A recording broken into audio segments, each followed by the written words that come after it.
কিন্তু এই যে অগ্রগতি অঞ্জনা আছে না, অগ্রগতি অঞ্জনা তোমরা চেনো কি না জানি না, অগ্রগতি অঞ্জনা কতবার রিকোয়েস্ট করে গেছে আমার কাছে, আমি ওকে কত টাইম দিয়েছি।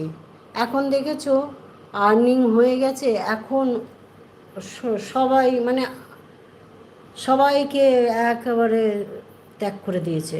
আমি তখনই বুঝেছি ও ব্যবসায়ী মনোভাব, মানে অগ্রগতি অঞ্জনার কথাবার্তাতে আমি বুঝতাম ও খুব ব্যবসায়ী মনোভাব।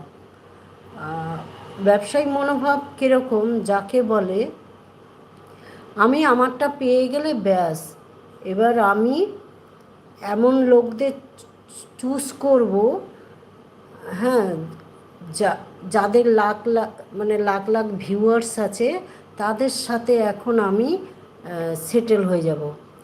এখন অগ্রগতি অঞ্জনাকে তোমরা দেখতে পাও কি না জানি না, কারা কারা দেখতে পাও আমার জানি না, তবে আমি দেখতে পাই না। আমার মনে হয় আমাদের সবার ব্লু তুলে দিয়েছে ও, যার জন্য ওকে দেখা যায় না। খুব মানে কি বলবো, এগুলো খুব বাজে লাগে। কতবার এসে দিদিভাই দিদিভাই এসো আমার, আর আর এই কটা মাস হলে আমার হয়ে গেলে তুমি দিও, তোমার সাথে পুরো সাপোর্ট দেবো। কই, আর তো নেই, ওর তো হয়ে গেছে। আর